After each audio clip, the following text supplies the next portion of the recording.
So I figured I would smash out another one of these, right? Because my goal was to do 10. And I'm going to have a lot to say. I don't know, again, if I want to make anime my niche. There are tons of YouTube channels where people are really passionate about anime. And, ooh, I love their formats. It's really good. But there's a lot to say. And I want to make another video, so here we go.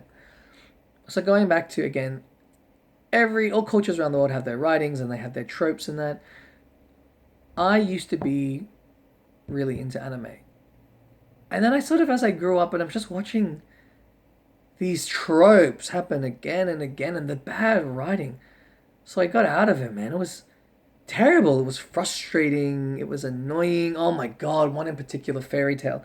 Fairy Tail has a great concept, right? There's lots of, you could do a lot with that. It's a great concept, but like, I'm reading the manga and like, oh, the constant fan service. Somehow, every fight, Lucy ends up with her clothes torn and she has to get changed into another outfit, which is, again, the outfits are amazing. Can't believe the author spent the time to draw all these like ruffles and whatever.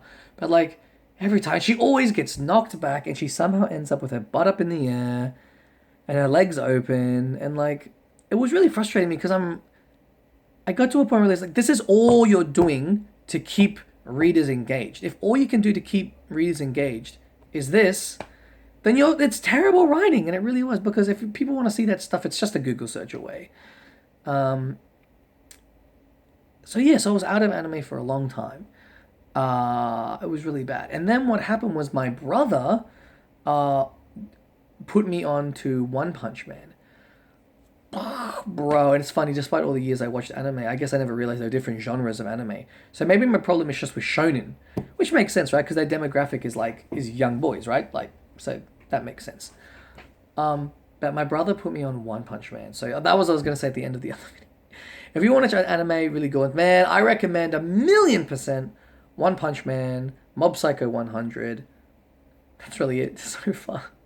I'm sure I've watched some others that I really liked, but I can't recall them at this moment. They're not on the surface of my...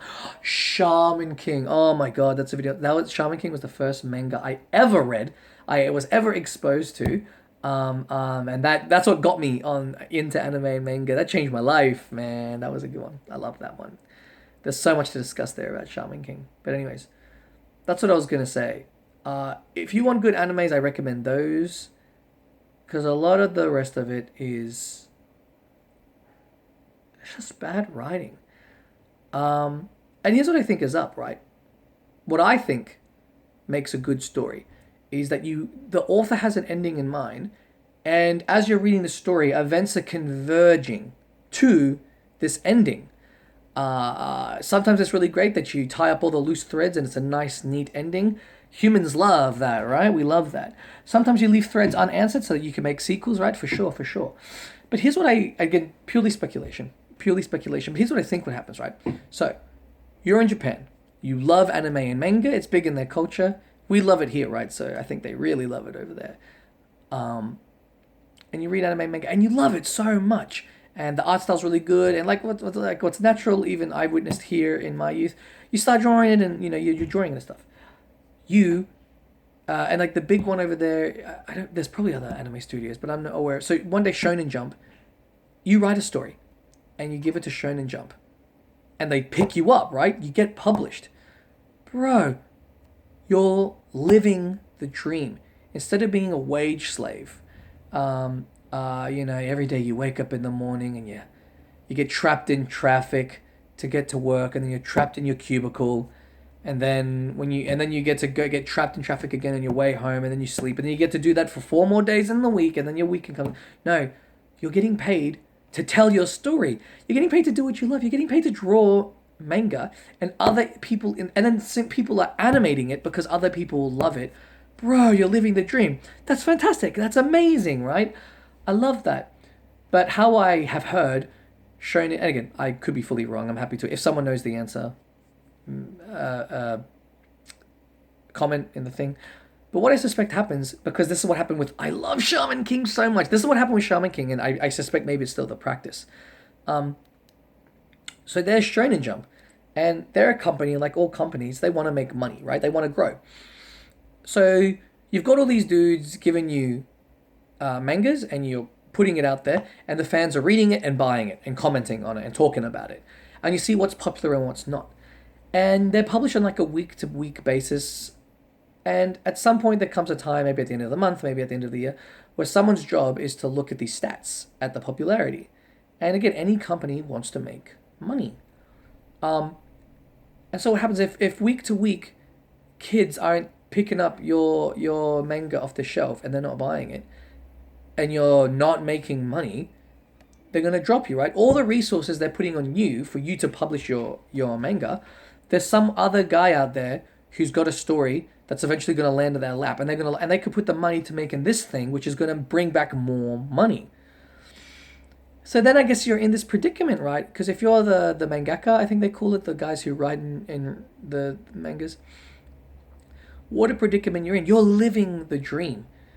But if week to week you're not popular, it could be taken away from you. So what do you got to do?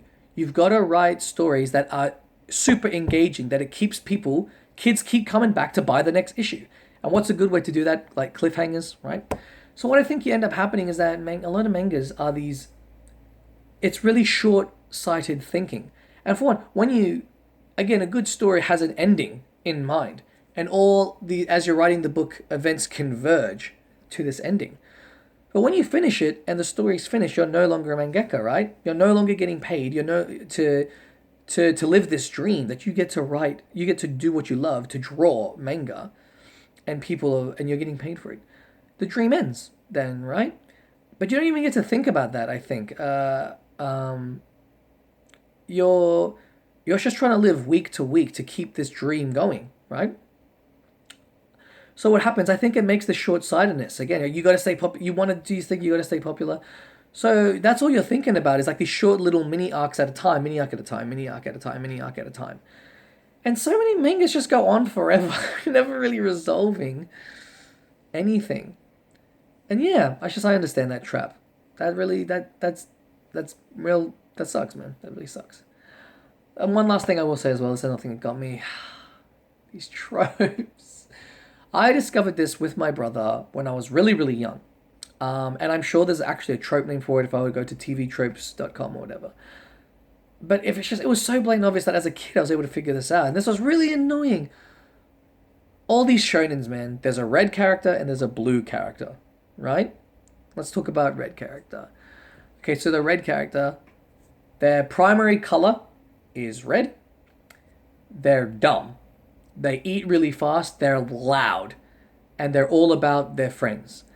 And you can do a bunch of things at the same time, you know. The character like, I don't care about this and that and that. I'm willing to sacrifice my life for my friends. And you sort of love, even though they're dumb, they're lovable because of like their loyalty and their persistence, you know. But they're often just a brute force character who just knuckles things head first, you know. And they just have this unyielding, ungiving up, this spirit that will not give up. And that's why we love them, right? Goku, Naruto, Natsu, Luffy, one that the primary color isn't red, it's black, is what's his name from Black Clover. These are your red characters. Oh man. Then you have the blue character who's the opposite of this character, right? And now you know what I'm gonna say from all those examples I gave. The blue character is cool and calm and collected. And they're often like a darker, whereas the red character is light. You know, they're like darker. You know, sun versus moon. You know, so that's your Sasuke to your Naruto, right? That's your Gray to your Natsu. Vegeta to Goku. In One Piece, it's interesting because the actual blue color scheme goes to Sanji, but maybe Zoro is the blue. But yeah, it's just you got these tropes and. It's just so cliche, and I know I'm going to get the same thing over and over and over again. You know who doesn't do, and maybe because it's not a shonen, One Punch Man and Mob Psycho 100 don't do the red character, blue character thing. Oh, even the one I love, Shaman King, does have a red character and the blue character. So that would be Yo Asakura and Ren Xiaolong. Can't believe he was my brother's favorite character. They're the red character, blue character there. Oh, but you know what Shaman King doesn't do? No fan service at all. It's amazing. Oh my god, it's amazing. Or at least they do it one bit as a bit of a joke. They've got a character who questions his thing because there's this male character who he finds very attractive, but he knows he's not gay. So that's sort of the joke there, is him like trying to figure out how he feels about this incredibly attractive male character. Anyways, we just have these tropes and they drive me crazy. They drive me crazy. And good animes, yeah. And it's just different. In the West, we also have tropes, for sure. But that's just the way that the anime, they just hammer out the same thing over and over and over again. It doesn't matter. It could be happening in your fairy guild. It could be happening on Namek. It could be happening in the hidden village of leaves. All that stuff, in the end, it doesn't matter what the unique thing this anime is bringing to me. It's all just the same thing hammered out again and again. And that disheartened me from it. So, yeah.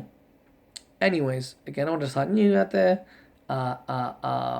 Again, Mob Psycho 100 and One Punch Man are amazing, and I bet you there are tons of other good animes out there that just never got on my radar. Because I was like into the big ones, you know? Anyways, cheers again for listening. If anyone ever does even see these videos, I love it. It's real cash, man. It's real cash. Whoever does see this, man, put a comment in the thing. Let's talk anime, I guess. I don't know if I want to make that my niche. Have a good one.